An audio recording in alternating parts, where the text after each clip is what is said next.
Jack Wilshere has flattered to deceive for a long time. His last great game for Arsenal was ages ago.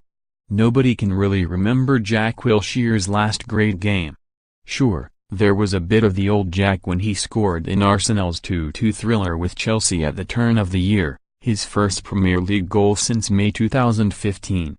Beyond that, there were flashes of Wilshere's creativity, a spell in January and February that was enough to force his way into the England setup again. Even so, it has been a long time since Wilshere last ran the show. When he got the England call in March, 2 years on from his last appearance in a Three Lions shirt in the 2-1 defeat against Iceland, it still felt fragile. He was ruled out of those friendlies against Holland and Italy, returning to Arsenal just hours after trying to convince the country that Jack was really back. Chances are, following his decision to leave his boyhood club Arsenal this week, he will never get to add to his 34 appearances for England. It is a shame because Wilshere forced his way out of the Emirates for a season-long stint with Bournemouth to try to protect his position in the England squad. 3 years have passed since he scored a couple of belting goals for England in a 3-2 win over Slovenia in Ljubljana. What he would give to have that feeling again.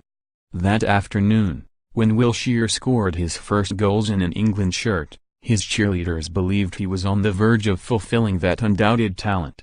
He was 19 when he matched midfield maestros Xavi and Andres Iniesta in a Champions League tie with Pep Guardiola's Barcelona.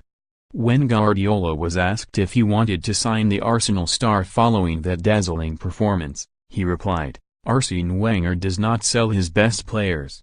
That display in Arsenal's 2-1 victory at the Emirates is possibly the finest of his career. It was a reference point. With established players queuing up to salute the little maestro emerging in the center of the Gunners' midfield.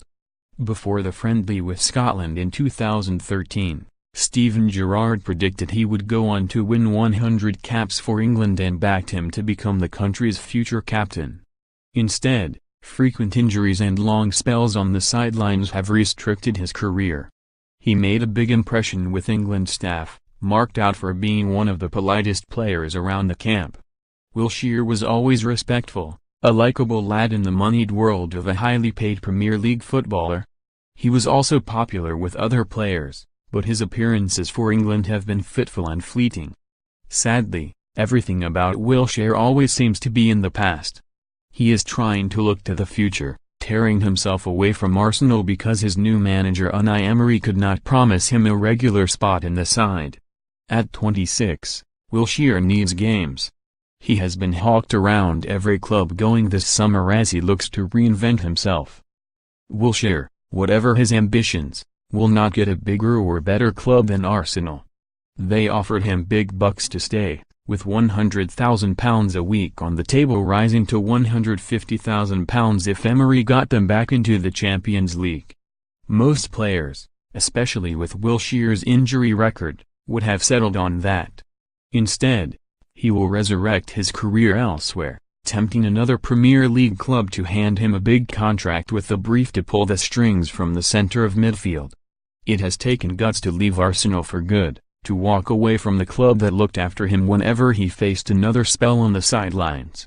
He will start over in a few weeks, luring the likes of West Ham, or another aspirational English club, to give him some long-term security.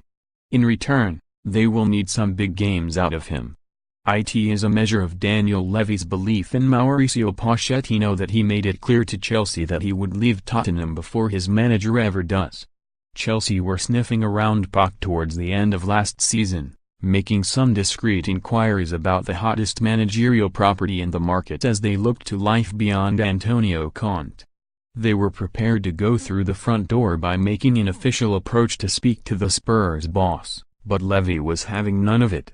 The Tottenham chairman, who handed Poch a new contract at the end of last season, has told people he will leave White Hart Lane before his highly rated young manager.